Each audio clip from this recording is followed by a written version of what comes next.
Kalau kalian kayak giniin aja tuh dia akan patah. Tuh.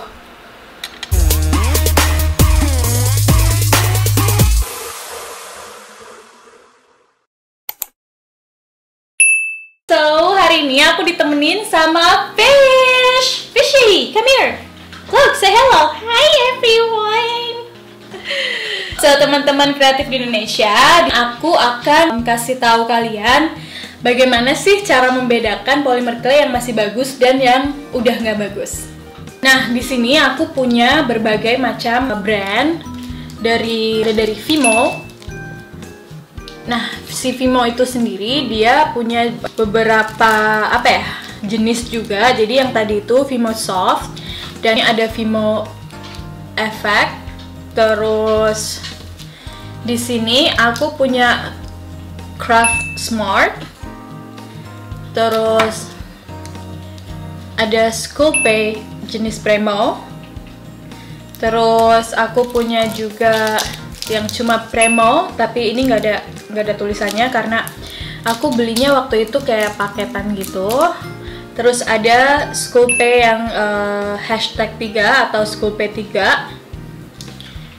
Ini juga Sculpey 3. Ini udah nggak ada plastiknya karena waktu itu aku bikin dan ternyata ini terlalu soft gitu. Sekarang aku mau share ke kalian yang mana sih favorit aku biasanya. Nah, ini yang paling favorit yaitu yang Sculpey Premo. Kenapa? Karena dia enak banget buat dipakai atau dibikin aksesoris gitu. Dia nggak akan, jadi kalau misalkan kalian udah ngebentuk si adonan clay itu terus udah diratain gitu, terus dipotong, dia nggak akan meninggalkan sidik jari atau fingerprints kita di polymer clay. Nah, itu keunggulan dari si Sculpey tapi yang Premo. Terus di sini aku punya Craft Smart juga. Nah, si Craft Smart ini dia termasuk yang paling murah dan termasuk bagus. Jadi ini aku beli sekitar $1.79. Di sini aku nggak tahu kalau di Indonesia itu berapa. Ini aku punya Premo juga. Ini bagus banget juga, tadi sama kayak yang pertama. Terus Vimo Soft. Dia Vimo aku suka karena warnanya cerah-cerah dan teksturnya bagus banget juga. Jadi dia sedikit rubbery gitu atau kayak karet gitu kalau kita tekan-tekan gitu.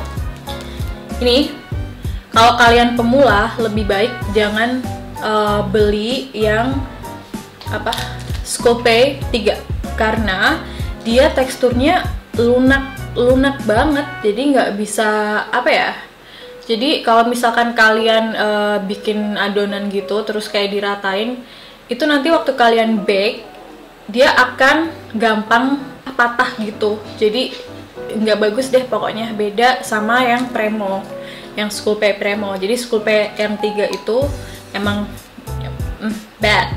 Setelah ini aku akan kasih lihat kalian gimana perbedaan teksturnya secara lebih dekat. Jadi kalian tahu dan kalian bisa decide mau beli yang brand apa di Indonesia.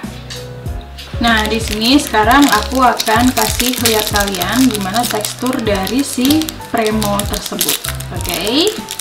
Nah, jadi dia teksturnya agak sedikit keras, tapi dia nggak keras sebenarnya. Jadi kayak masih bisa pakai jari gitu, masih ringan gitu loh teksturnya. Nah, dan gampang banget diaplikasikan gitu. Tuh.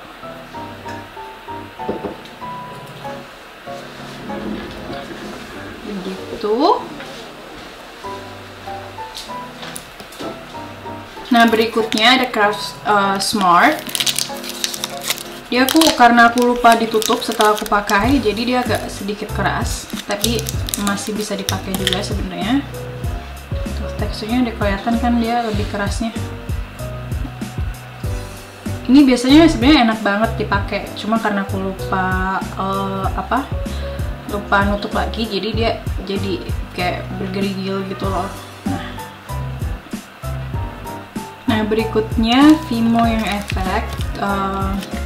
Yang efek ini aku punya berbagai macam juga, cuma karena ini belum sempat kebuka dan aku belum mau pakai, jadi Aku kasih lihatnya dari luar plastiknya aja ya. Nah, ini dia masih soft gitu karena dia memang masih bagus. Ini juga. Nah, ini yang merek Premo. Tuh dia juga lunak juga, tapi nggak terlalu lunak gitu. Jadi masih bagus banget. Berikutnya Vimo Soft. Dia juga lunak. Pokoknya semua polymer clay yang bagus, yang masih bagus gitu, apapun mereknya, dia akan lunak seperti ini kalau kita kayak pencet-pencet gitu. Nah, ini dia Sculpey 3. Ini yang belum dibuka, yang masih di dalam plastik. Tuh, dia menurut aku terlalu lunak gitu sih. Lihat deh. Nah, ini yang udah sempat kebuka karena waktu itu aku bikin, tapi karena terlalu lunak aku nggak suka aja gitu, karena fingerprint kita atau sidik jari kita gampang banget nempel di sini. Lihat deh. Tuh. Nah, soalnya ini kalau udah di bag nanti dia jadi jelek banget, jadi nggak rapih gitu. Tuh, ini terlalu lunak. Kalau tekstur polymer clay seperti ini, itu berarti kurang bagus.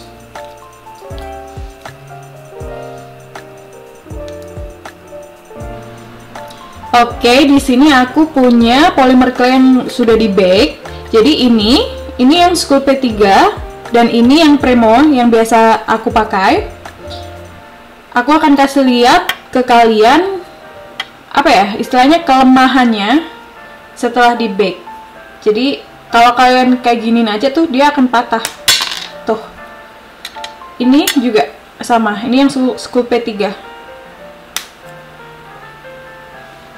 Jadi dia nggak kuat gitu jadinya setelah di bake.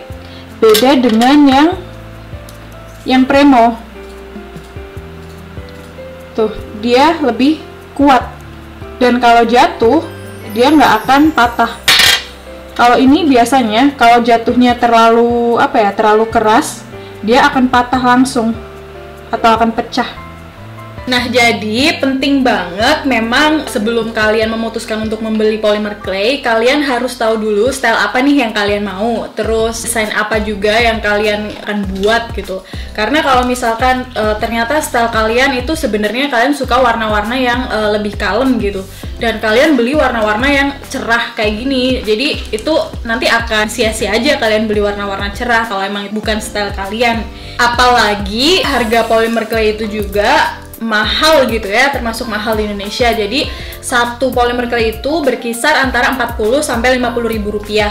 Bahkan bisa lebih mahal dari itu, tergantung merek, warna, dan size gitu atau ukuran yang aku bilang tadi, karena ada yang kecil dan ada yang ukuran segini gitu. Bahkan ada yang lebih besar lagi dari ukuran ini, yang mana pasti harganya akan lebih mahal. Gimana, informasinya cukup kan? Nah, kalau teman-teman punya pertanyaan lebih lanjut gitu tentang apa yang udah aku share, bisa langsung tanyakan di kolom komentar atau bisa DM aku langsung di Instagram aku @alesiafi ALLESIAFI.